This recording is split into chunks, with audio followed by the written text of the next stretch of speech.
नमस्कार दोस्तों, स्वागत है आपका सिद्धांत अकेडमी चैनल पर। दोस्तों, आज की क्लास में आप लोग डीएलएड थर्ड सेमेस्टर के सामाजिक अध्ययन को पढ़ने वाले हैं। तो देखिए, क्लास को स्टार्ट करने से पहले जिन लोगों ने अभी तक चैनल को सब्सक्राइब नहीं किया, कृपया आप लोग चैनल को सब्सक्राइब कर लें और देखिए ज़्यादा से ज़्यादा शेयर कीजिए जिससे ज़्यादा से ज़्यादा लोग जुड़ सकें। तो ज़्यादा टाइम ना वेस्ट करते हुए देखते आज की क्लास का फर्स्ट क्वेश्चन। तो देखिए, आज की क्लास का आपका फर्स्ट क्वेश्चन कह रहे हैं कि बक्सर का युद्ध हुआ था, ठीक है। और आप लोगों को कई बार बता चुका हूँ 1764 में क्या हुआ था, बक्सर का युद्ध हुआ था, ठीक है। ध्यान रखना है 1764 में क्या हुआ था, बक्सर का युद्ध हुआ था। बक्सर का युद्ध और किसके बीच में हुआ था, अंग्रेज और संयुक्त सेना थी, ठीक है। क्या थी, संयुक्त सेना थी। और संयुक्त सेना बता चुका हूँ किसकी किसकी थी, शाह आलम द्वितीय, ठीक है, शाह आलम द्वितीय, मीर कासिम, शुजा-उद-दौला, ठीक है। ये तीन लोगों के एक तरफ संयुक्त सेना थी और एक तरफ कौन था, अंग्रेज थे। अंग्रेज कौन सा अधिकारी, हेक्टर मुनरो, ठीक है, हेक्टर मुनरो। और ये कई बार आप लोगों को बता चुका हूँ, ठीक है। तो आप लोग ध्यान रखना है कब युद्ध हुआ था आपका, 1764 में। देखिए, आपका नेक्स्ट क्वेश्चन कह रहे हैं कर्नाटक का प्रथम युद्ध हुआ था, कह रहे हैं 1746 से 48, 1506 से 39, 1819, 1700, ठीक है। तो आपका आंसर हो जाएगा 1749 से 48 के बीच में, ठीक है। तो आप लोग ध्यान रखना है 1746 से 48 के बीच में क्या हुआ था, कर्नाटक युद्ध हुआ था, ठीक है। कर्नाटक का प्रथम युद्ध हुआ था, ठीक है, कर्नाटक का प्रथम युद्ध हुआ था। और किसके बीच हुआ था, अंग्रेज वर्सेस फ्रांसीसी, क्लियर। अंग्रेज थे रॉबर्ट क्लाइव और फ्रांसीसी था डुप्ले, ठीक है। आप लोग ध्यान रखते हैं किसके किसके बीच में हुआ था, रॉबर्ट क्लाइव और डुप्ले के बीच में, ठीक है। और कब हुआ था, 1746 से 48 के बीच में कर्नाटक का प्रथम युद्ध हुआ था, अंग्रेज और किसके बीच में, फ्रांसीसियों के बीच में, ठीक है। तो अंग्रेज कौन था, रॉबर्ट क्लाइव और फ्रांसीसी डुप्ले।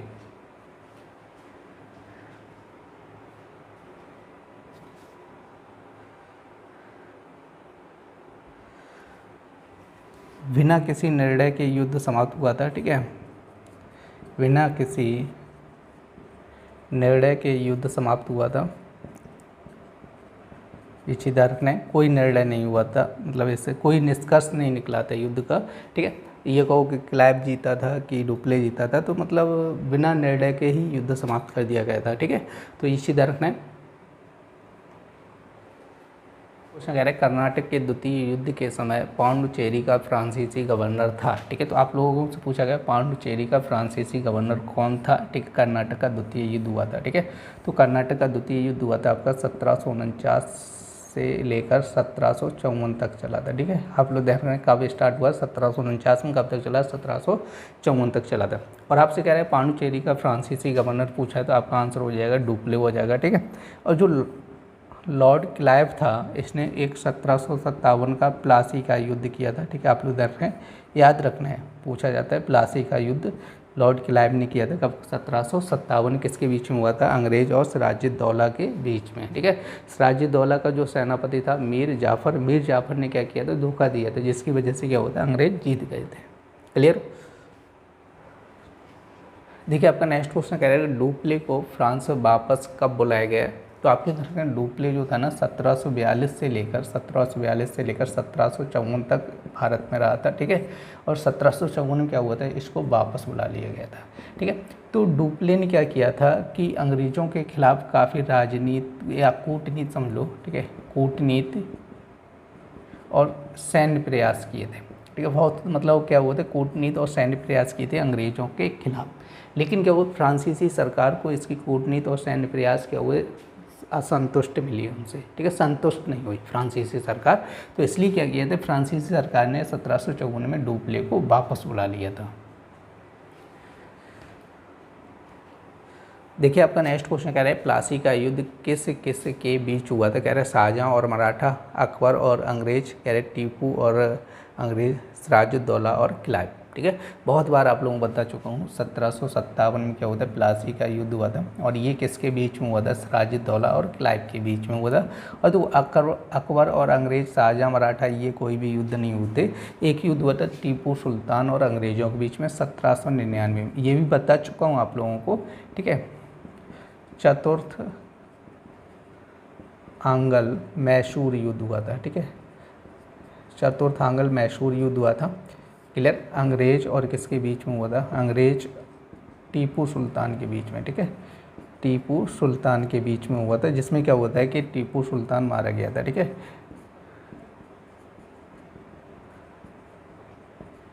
टीपू सुल्तान क्या हुआ था, मारा गया था, ये चीज़ रखना है। उस समय जो अंग्रेज गवर्नर था, ठीक है, उस समय अंग्रेज गवर्नर था लॉर्ड वेलेजली, ठीक है। आप लोग ध्यान रखना है, कौन गवर्नर था, लॉर्ड वेलेजली। लॉर्ड वेलेजली उस समय गवर्नर था, ये चीज़ रखना है, ठीक है। जब चतुर्थ आंगल मैसूर युद्ध हुआ तब कौन गवर्नर था, लॉर्ड वेलेजली। देखिए आपका नेक्स्ट क्वेश्चन कह रहा है सिराजुद्दौला और क्लाइव के बीच प्लासी का युद्ध कब हुआ था। तो अभी आपको बताया 1757 में प्लासी का युद्ध हुआ था, ठीक है। तो वो प्लासी का युद्ध बहुत इंपॉर्टेंट है, ये चीज़ आप लोग ध्यान रखें, क्योंकि कई बार आपके एग्जाम में भी क्वेश्चन पूछा जा चुका है, ठीक है।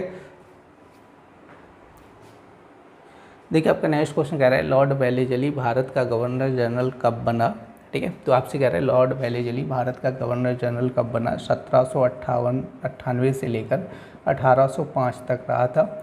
और देखो लॉर्ड वेलेजली ने क्या किया था, सहायक संधि नीति लागू की थी, सहायक संधि नीति लागू की। और इसी के कार्यकाल में क्या हुआ था, चतुर्थ आंगल मैसूर युद्ध हुआ था, ठीक है।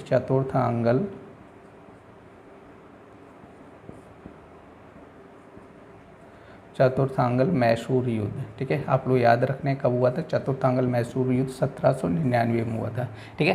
तो आपसे पूछ रहे वेलेजली कह रहे भारत का गवर्नर जनरल कब बना, तो 1798 में बना था।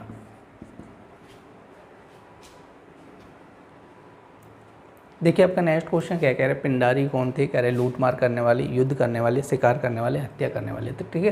तो आपसे पिंडारी पूछा गया कि पिंडारी कौन थे। पिंडारी, तो आप लोग धर के पिंडारी मराठा सेना से जुड़े लुटेरे थे, ठीक है। ये चीज़ रखना है, मराठा सेना से जुड़े कौन थे, लुटेरे थे। लुटेरे मतलब हो जाएगा लूटपाट करने वाले। ये लोग क्या करते थे कि युद्ध के बाद क्या करते, जो शत्रु होता था उसके क्षेत्र में जाते थे और क्या करते, लूटपाट करते थे। जिसकी वजह से क्या हुआ था कि 1817 से 18 में एक युद्ध हुआ, तृतीय आंगल मराठा युद्ध हुआ, ठीक है। आप लोग ध्यान, कौन सा युद्ध, तृतीय आंगल मराठा युद्ध हुआ था, जिसको पिंडारी युद्ध भी बोला जाता था। ये चीज़ रखें, कौन सा युद्ध, पिंडारी युद्ध, क्लियर। ये भी नाम याद रखना है, क्या युद्ध बोला जाता है, पिंडारी युद्ध बोला जाता है। ये लड़ा गया था अंग्रेज और मराठाओं के बीच में, क्लियर। क्योंकि मराठा से जुड़े होते थे तो इसलिए अंग्रेज और मराठाओं के बीच में क्या हुआ था, तृतीय आंगल मराठा युद्ध या पिंडारी युद्ध हुआ था।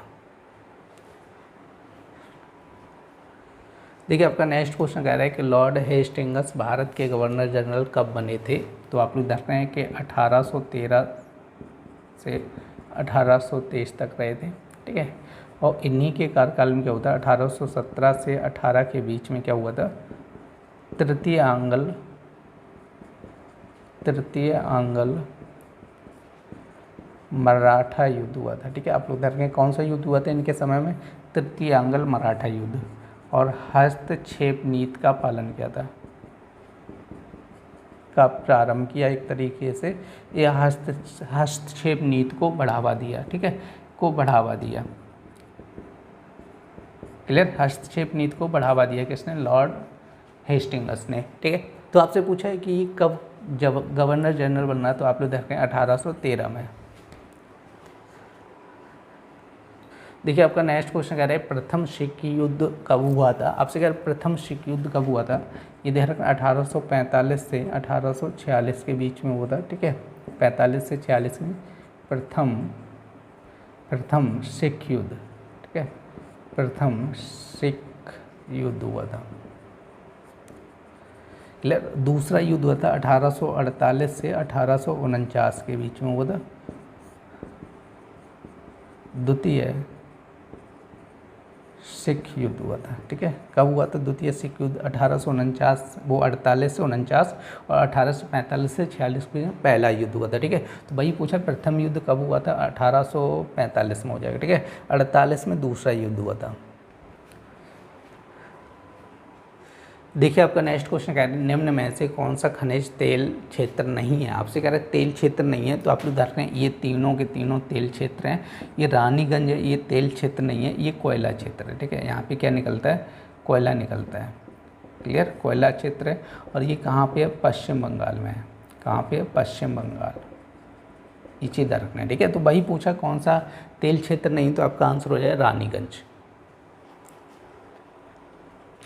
देखिए आपका नेक्स्ट क्वेश्चन कह रहे हैं कि कोलार किस प्रदेश में है? कह रहे हैं आंध्र, कर्नाटक, आंध्र, गुजरात। तो देखो आप लोग धर गए आंध्र दो जगह लिखा है। ठीक है, ये तो नहीं है, तो आपका आंसर हो जाएगा कर्नाटक। कोलार कहाँ पे है? कर्नाटक पे। इसको देखो कोलार खान बोला जाता है, सोने की खान है, जिसको आप लोग KGF भी बोला जाता है। ठीक है, कोलार गोल्ड फील्ड्स बोला जाता है। ठीक है, KGF, कोलार गोल्ड फील्ड्स। ठीक, कहाँ पर स्थित है? कर्नाटक में।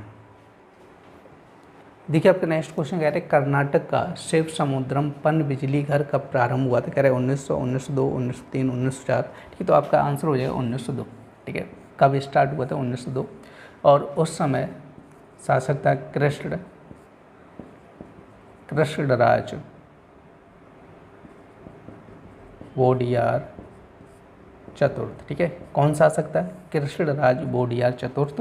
तो उस समय कर्नाटक भी नहीं था, इसको मैसूर बोला जाता है। क्या बोला जाता है? मैसूर बोला जाता है। ये चीज़ ध्यान रखना है। और कब स्टार्ट हुआ था? 1902 में हुआ था, शिव समुद्रम पनबिजली घर। ठीक है, और ये चीज़ रखना है कावेरी नदी पर बना है। ठीक है, कौन सी नदी पर? कावेरी नदी पर है, ये भी याद रखना है। देखिए आपका नेक्स्ट क्वेश्चन कह रहे हैं रेलवे तथा बैंक किस सूची में आते हैं? कह रहे हैं केंद्र सूची, राज्य सूची, समवर्ती सूची, किसी में नहीं। तो देखो केंद्र सूची की अगर हम लोग बात करें तो इसमें आपका हो जाता है जैसे रेलवे, बैंक, रक्षा, विदेश नीति, ठीक है, विदेश नीति हो जाएगा। राज्य सूची में आपका क्या हो जाएगा? जैसे स्वास्थ्य हो जाएगा, पुलिस, कृषि, भूमि। ठीक है, और समवर्ती सूची में आपकी क्या हो जाती है? शिक्षा, वन, श्रम, दंड प्रक्रिया। ठीक है, ये सभी किस में आ जाते हैं? आपके समवर्ती सूची में आ जाते हैं। ठीक है, तो आपसे पूछा केंद्र और राज्य सूची में कौन कौन से विषय हैं, तो आप लोग धर रहे हैं आपको वो रेलवे और बैंक की बात कर रहे हैं, तो ये केंद्र सूची में आ जाएंगे। ठीक है, जैसे इनको विषय बोला जाता है, केंद्र सूची में कितने हैं? 97, ऐसे ही सब में है, तो यहाँ पे इनको क्या बोला जाता है? विषय बोला जाता है। तो आपसे कह रहे हैं कि बैंक और रेलवे किस में हो जाएंगे? केंद्र सूची में हो जाएंगे। स्वास्थ्य, पुलिस, कृषि, भूमि, ये किस में आ जाएंगे? राज्य सूची में आ जाएंगे। जैसे शिक्षा, वन, श्रम, दंड प्रक्रिया, ये सब किस में आ जाते हैं? समवर्ती सूची में आते हैं। देखिए आपका नेक्स्ट क्वेश्चन कह रहे हैं कि वर्तमान लोकसभा में निर्वाचित सदस्यों की संख्या है? कह रहे हैं 540, 542, 543, 545। तो आपका आंसर है 543। ठीक है, कितनी है वर्तमान में? 543 है, लेकिन अधिकतम कितनी हो सकती है? ठीक है, अधिकतम की बात करें तो ये हो सकती है 552। ठीक है, कितनी हो सकती है? 552। तो 530 होते हैं राज्यों से। ठीक है, 530 कहाँ से सदस्य होते हैं? राज्यों से। और 20 सदस्य होते हैं केंद्र शासित प्रदेश से। कहाँ से हो जाएंगे? केंद्र शासित प्रदेश से हो जाते हैं। ठीक है, किससे होते हैं? केंद्र शासित प्रदेश से होते हैं 20 सदस्य। और 2 सदस्यों को राष्ट्रपति मनोनीत करता है। ठीक है, आप लोग देख रहे हैं राष्ट्रपति मनोनीत करता है। ठीक है, राष्ट्रपति 2 को मनोनीत करता है। इस टाइप से टोटल कितने होते हैं? अधिकतम कितने हो सकते हैं? 552 हो सकते हैं, लेकिन हैं कितने? 543। देखिए आपका नेक्स्ट क्वेश्चन कह रहा है राज्यसभा के सदस्यों का कार्यकाल होता है 5 वर्ष, 6 वर्ष, 4 वर्ष, 3 वर्ष। तो आप लोग देखते हैं, देखो राज्य एक तो होता है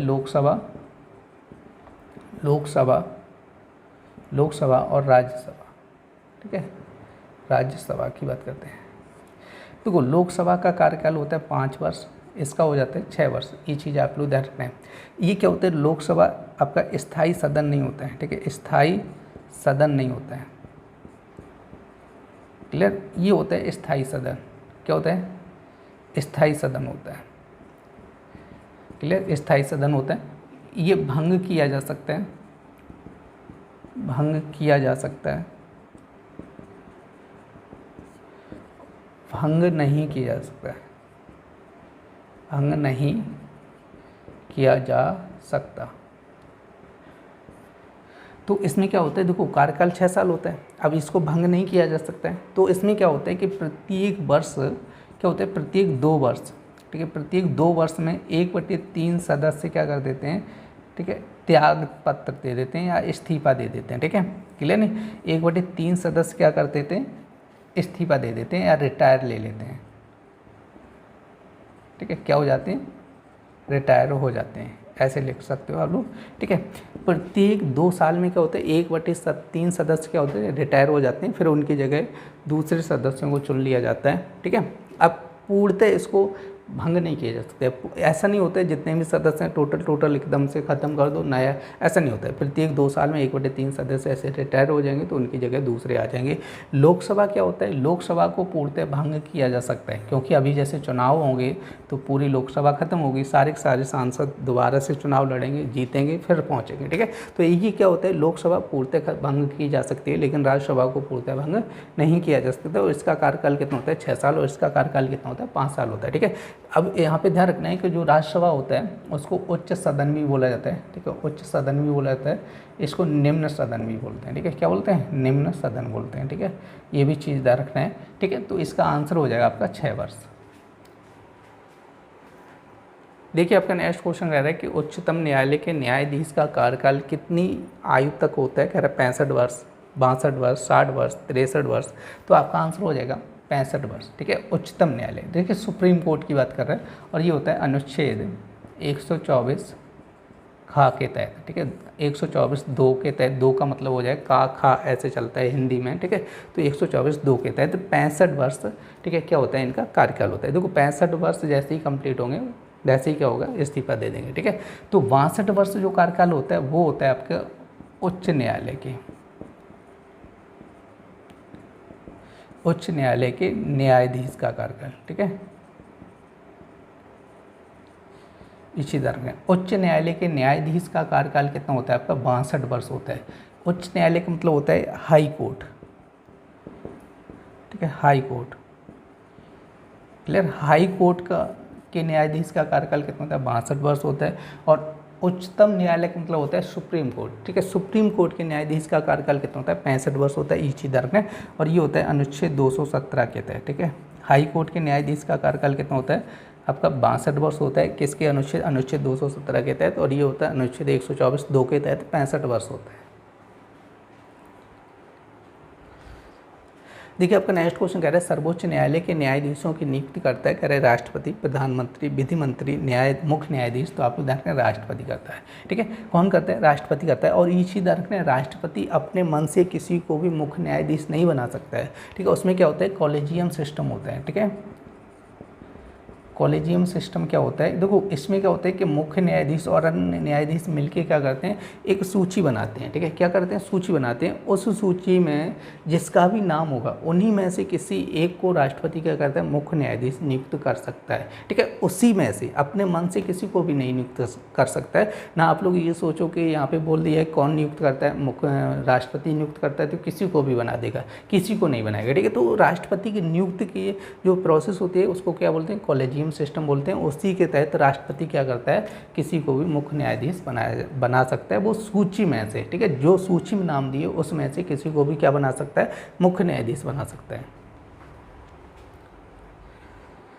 देखिए आपका नेक्स्ट क्वेश्चन कह रहा है कि जनहित याचिका को अदालत में दायर कर सकता है, कह रहा है पीड़ित पक्ष, कोई भी, स्वयं न्यायालय, उक्त सभी। तो देखो जनहित याचिका की बात करते हैं तो पीड़ित पक्ष भी उसको दायर कर सकता है, और अगर पीड़ित पक्ष जैसे जनहित याचिका को अदालत में दायर नहीं करता है तो कोई भी व्यक्ति, ठीक है, उस याचिका को दायर कर सकता है। देखो जनहित याचिका जैसे यहाँ पे पर्यावरण प्रदूषण की बात की जाए, जैसे पर्यावरण प्रदूषण, ठीक है, जैसे बाल मजदूरी, जैसे ये क्या है आपके जनहित, ठीक है, याचिका के अंतर्गत आ जाते हैं, जैसे पर्यावरण प्रदूषण, बाल मजदूरी वगैरह। जैसे कोई पर्यावरण प्रदूषण कर रहा है, ठीक है, तो उसके लिए कोई याचिका डालनी है। जैसे कोई बाल मजदूरी पे कोई कंपनी है, बच्चों को लगाए है, काम करा रही है, तो ये क्या होती है, जनहित याचिका डाल सकते हैं। और कोई भी व्यक्ति डाल सकता है, जरूरी नहीं पीड़ित पक्ष भी डाल सकता है, कोई भी व्यक्ति डाल सकता है। और कोर्ट क्या कर सकता है, स्वयं भी जनहित याचिका को स्वीकार कर सकता है। जैसे कोई समाचार पत्र में कोई खबर सुने या कोई भी जैसे कोई वीडियो पे देख ले या किसी भी माध्यम से उसे पता चले, तो क्या होता है कि न्यायालय स्वयं जनहित याचिका को स्वीकार कर सकता है, ठीक है, स्वयं भी कर सकता है, ये चीज़ रखना है। और कोई अन्य व्यक्ति भी डाल सकता है, पीड़ित पक्ष भी डाल सकता है, ठीक है। तो आपका आंसर हो जाएगा उपरोक्त सभी। देखिए आपका नेक्स्ट क्वेश्चन कह रहे हैं कि कौन सा कर किसी अन्य पर हस्तांतरित नहीं किया जा सकता है। कह रहे उत्पाद शुल्क, जीएसटी, केंद्रीय बिक्री कर, आयकर। तो आप लोग देखें ये तीनों के तीनों क्या हैं, आपके अप्रत्यक्ष कर हैं। क्या है, अप्रत्यक्ष कर हैं। और ये आपका प्रत्यक्ष कर। आयकर क्या होता है, प्रत्यक्ष कर होते हैं, ठीक है। आप लोग ध्यान करें, आयकर क्या होता है, व्यक्ति की आय पर लगता है, ठीक है। क्या लगता है, व्यक्ति की आय पर कर लगता है। तो ये प्रत्यक्ष कर नहीं होता, ये डायरेक्ट व्यक्ति की सैलरी पर लगता है, ठीक है। ये क्या होता है कि आपका ये अप्रत्यक्ष कर होता है। इनमें क्या होता है कि अन्य पर हस्तांतरित नहीं किया जा सकता है, तो वो आपका हो जाएगा आयकर। आयकर को क्या होता है कि व्यक्ति को स्वयं की सैलरी से देना होता है, ठीक है। आप लोग ध्यान रखें, किसी दूसरे पर नहीं डाल सकते। जबकि ये तीनों क्या होते हैं, दूसरे पर डाल सकते हैं। जैसे जीएसटी। अब जीएसटी क्या होती है, मान के चलो कंपनी ने कोई प्रोडक्ट बनाया 100 रुपये का, ठीक है, और गवर्नमेंट उस पर 18% क्या ले रही है, जीएसटी ले रही है। तो अब क्या करेगी कंपनी, अब 18% कंपनी से कौन ले रही, गवर्नमेंट जीएसटी ले रही कंपनी से 18%, ठीक है। अब उसको टोटल प्रोडक्ट बना के कंप्लीट कितने में पड़ा, 100 रुपये में पड़ा। अब उसको 18% जीएसटी देनी होगी कंपनी को, तो वो जब बेचेगा तो वो इस पर कितने रुपए लेगा, 118 रुपये में बेचेगा। इसी दर ने वो कितने में बेचेगा, 118 रुपये में। क्योंकि अब क्या कर रहा है, जो कंपनी यहाँ पे क्या हो रहा है कि जो कंपनी टैक्स दे रही है जेब से, वो दूसरे से ले रही है, समझे नहीं। क्योंकि यहाँ पे कंपनी को 100 रुपये में पड़ रहे हैं, उसको गवर्नमेंट को उसने कितने में दिया, 18% जीएसटी गवर्नमेंट को भी दी, तो वो इसी में ऐड करके 118 रुपये में वो प्रोडक्ट बेचेगी। कंपनी कितने में बेचेगी, 118 रुपये में। अब जो थोक विक्रेता होगा वो 118 रुपये में खरीद के लाएगा। अब वो 18% जो जीएसटी है वो दूसरे से लेगा।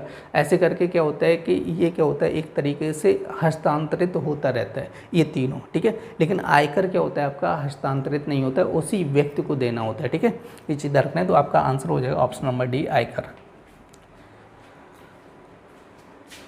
दोस्तों आज की क्लास में आप लोगों ने सामाजिक अध्ययन को पढ़ा था। उम्मीद है आज की क्लास के सारे क्वेश्चन आप लोगों को बहुत अच्छे से समझ आए होंगे।